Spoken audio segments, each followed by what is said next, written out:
આ લોકોએ મેન્ડેટ આપી અને ધાક ધમકી આલી અને બસ કોઈ ચૂંટણી થવા દીધી નથી અને એમના મળતિયાઓને ગાલી દીધા છે. માટે કોઈ વિરોધ કરવાવાળું કોઈ નથી. એટલા માટે ફંડ કમલમ આ જે ગુજરાતમાં ઊભા કર્યા છે એ આ સંઘોના પૈસેથી ઊભા કર્યા છે એવું દરેક પશુપાલકનું કહેવું છે. સહકારી ક્ષેત્રની અંદર ભાજપ કોંગ્રેસ કોઈ આવવું જોઈએ નહીં. સંગઠન સૃજન અભિયાન અંતર્ગત રાહુલ ગાંધી ગુજરાતની મુલાકાતે છે. ગુજરાતના આણંદ જિલ્લામાં રાહુલ ગાંધી ત્રિદિવસીય કોંગ્રેસની જે કાર્યશાળા છે તેને સંબોધવા માટે આજે આવ્યા હતા. સાથે જ આજે જે પશુપાલકો છે ગુજરાતના તેમની સાથે પણ એક મિટિંગનું આયોજન કર્યું છે. આપણી સાથે પશુપાલકો જોડાયા છે. આપણે પશુપાલકો સાથે વાત કરીશું કે જેઓ બનાસકાંઠાથી અરવલ્લીથી આવ્યા છે અને એ પશુપાલક સાથે વાત કરીશું. શું કહેશો, આજે રાહુલ ગાંધી તમારી સાથે બેઠક કરવાના છે, કયા કયા મુદ્દાઓ છે ખાસ? અમારા દૂધ વિશે મુદ્દા છે, ખેતી વિશે મુદ્દા છે, ખાતર વિશે મુદ્દા છે. ખાતરના ભાવ વધારી દીધા હમણાં જે 200 રૂપિયા ઠેલી વધારી દીધા. એટલે તમામ મુદ્દાઓ અમારે રાહુલ ગાંધીને રજૂઆત કરવાની. તમને શું લાગે છે રાહુલ ગાંધી સાથે રજૂઆત થવાથી તમારા જે મુદ્દાઓ છે એનું સમાધાન આવશે? એનું સમાધાન નક્કી આવશે. નહીં આવશે તો અમે કોર્ટમાં જશું, પણ સમાધાન લાવીશું. સરકાર જેમ કે ખાતરના ભાવ વારંવાર વધારી દે, હમણાં 200 રૂપિયા વધારે થયેલી, એટલે સરકાર અમારે નથી કરી રહ્યું. ખેડૂતના માટે હિત કર્યું હતું, એના માટે જ અમે ખાસ મળવા આવેલી. બીજા કયા મુદ્દાઓ છે જે સ્પર્શી રહ્યા છે પશુપાલકો? પશુપાલકોમાં દૂધનો નફો વર્ષથી 50% ચૂકવ્યો, એટલે નફો પૂરેપૂરો આવ્યું. એના માટે ખાસ રજૂઆત. ચોક્કસથી અન્ય એક પશુપાલક છે, આપણે એમની સાથે પણ વાત કરીશું. રામભાઈ છે, આપણે એમની સાથે વાત કરીશું. શું કહેશો, અત્યારે રાહુલ ગાંધી અહીંયા આવી રહ્યા છે, તમારી સાથે બેઠક કરે છે, કયા મુદ્દાઓ છે ખાસ? મારું નામ પટેલ રામાભાઈ મગનભાઈ છે. અમે ખેડૂત અને પશુપાલનનો ધંધો કરીએ છીએ. અરવલ્લી જિલ્લાના માલપુર તાલુકાથી આવીએ છીએ. અમે દૂધ સાબર ડેરીમાં ભરાઈએ છીએ. એનો વર્ષાલ કરતાં 50% નફો આ સાલ આપેલ છે.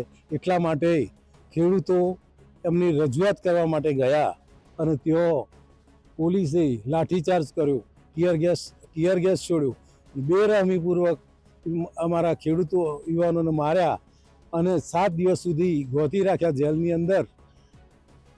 અંદર ગોતી રાખ્યા. અને એના ન્યાય માટે અમે રાહુલજી જોડે આજે આવ્યા છીએ. એનું અમને 100% નફો મળે, છેલ્લા 5 વર્ષમાં જે થયો એની સરેરાશ જેટલો નફો મળે અને અમને ન્યાય મળે અને જે કેસ કર્યા છે એ તાત્કાલિક પાછા ખેંચવાય અને જે મરી ગયા ખેડૂતભાઈ અશોકભાઈ એમને ન્યાય મળે અને એમને સરકાર તરફથી અને ડેરી તરફથી કંઈક રાહત મળે. એ જ અમારી રજૂઆત છે અને એ રજૂઆત કરવા માટે અમે આવ્યા છીએ. રાહુલ ગાંધી સાથે રજૂઆત થશે,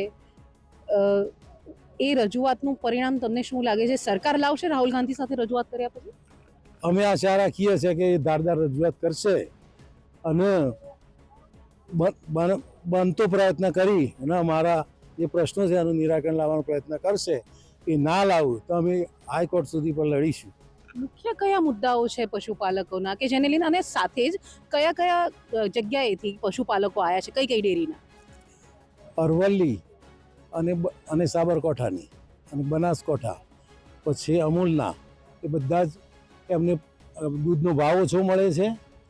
પછી વર્ષે જે નફો થાય એમાં પણ એ ખોટ જઈ એવી રજૂઆત કરીને ઓછો નફો આપવાનો પ્રયત્ન કરે છે.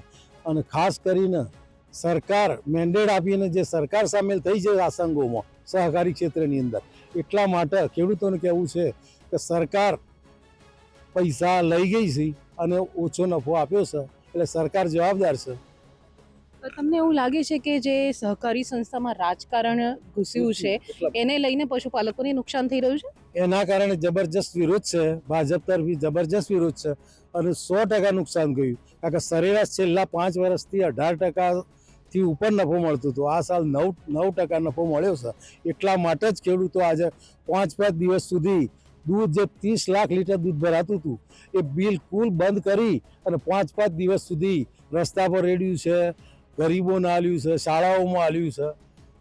100 દિવસ સુધી હડતાલ અમારા અરવલ્લી અને સાબરકાંઠા જિલ્લામાં રહી છે, છતાંય આનું કોઈ નિરાકરણ આવેલ નથી. એટલા માટે અમે રાહુલજી જોડે આજે સંવાદ કરવા માટે આવ્યા છીએ. 2.5 વર્ષ યા 5 વર્ષ પહેલાં તો કોંગ્રેસ પ્રેરિત જે કહી શકાય મંડળીઓમાં શાસન હતું, એ વખતે કોઈ પશુપાલકોના મુદ્દા હતા ખરા? એ વખતે આ રીતે મેન્ડેટ સિસ્ટમ નથી. મતદાનથી જ દરેક ડિરેક્ટર ચૂંટાતા હતા.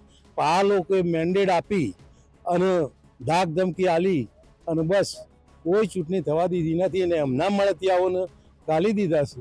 માટે કોઈ વિરોધ કરવાવાળું કોઈ નથી. એટલા માટે ફંડ કમલમ આ જે ગુજરાતમાં ઊભા કર્યા છે એ આ સંઘોના પૈસેથી ઊભા કર્યા છે એવું દરેક પશુપાલકનું કહેવું છે.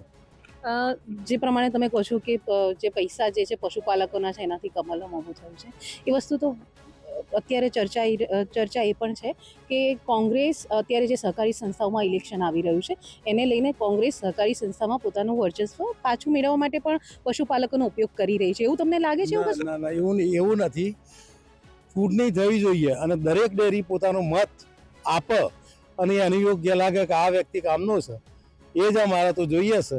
સહકારી ક્ષેત્રની અંદર ભાજપ કોંગ્રેસ કોઈ આવવું જોઈએ નહીં. કોઈ મેન્ડેટ ઉપરથી આપવામાં આવે તો એ માન્ય ગણાશે નહીં. દરેક મંડળીનું દરેક મંડળીના ચેરમેનનું આ કહેવું છે કે અમે જેની ઈચ્છા કે અમને યોગ્ય લાગે એ માણસને અમે નિમવાના છીએ. પરંતુ પછી એવું થાય છે કે એ કોઈ પક્ષ પ્રેરિત થઈ જતા હોય છે, જે પણ ચૂંટાઈ આવે છે ચેરમેન કે વાઇસ ચેરમેન, તો એ પછી જ્યારે ઇલેક્શન થાય, તમે કહો છો એ પ્રમાણે ઇલેક્શન થાય અને ચેરમેન અને વાઇસ ચેરમેન ચૂંટણીથી ચૂંટાયા અને પછી પક્ષ પ્રેરિત થાય છે ત્યારે કોઈ વિવાદ થશે? મારી વાત છે. બધા ભાજપના કે બધા કોંગ્રેસના આવવાના નથી. આ તો મેન્ડેટ આપીને અમારી જે મંડળી છે 100 ડિરેક્ટર છે એમાં જસુભાઈ એકલા ચૂંટણી લડીને આવ્યા છે તો કોંગ્રેસ પ્રેરિત છે અને બીજેપીના 15 મેન્ડેટથી આવ્યા છે. માટે કોઈ વિરોધ થતો નથી. ચૂંટણી થાય તો 6-7 જણા એમના આવું, 7-8 જણા હોમી પાર્ટીના આવું તો ચોખ્ખો વહીવટ થાય એવું દરેક સભાસદનું અને દરેક મંડળીનું કહેવું છે. એટલે એવું કહી શકાય કે પશુપાલકના મુખ્ય મુદ્દા એ છે કે એક તો ચૂંટણી જે છે એ થવી જોઈએ. ચૂંટણી થવી જોઈએ અને જે લોકો જે ચેરમેનો છે સેવામાં દૂધ મંડળીઓના એ જ મત આપી અને એ જ ચૂંટણી ઉપરથી ઠોકી બેસાડવામાં આવે નહીં. ચોક્કસથી આ પશુપાલકો છે જેઓ રાહુલ ગાંધીજી સાથે સંવાદ કરવા માટે આવ્યા છે, કારણ કે તેઓની એક અગત્યની જે માંગ છે કે પશુપાલકો જે સહકારી સંસ્થામાં જે ચૂંટણી થાય છે તે જે છેલ્લા ઘણા સમયથી મેન્ડેટ દ્વારા થાય છે એ બંધ કરવામાં આવે અને સાથે જ પશુપાલકોને જે દૂધમાં આપવાના ભાવ, ખાતર ને એને લઈને જે મુદ્દાઓ છે તે સમસ્યાનું સમાધાન આવે. હવે રાહુલ ગાંધી સાથે પશુપાલકોની બેઠક બાદ આ નિર્ણય શું થાય છે, રાહુલ ગાંધી આની અસરકારક રજૂઆત કરે છે કે કેમ, તે જોવું રહ્યું. હેતાલી શાહ, ગુજરાત તક, આણંદ.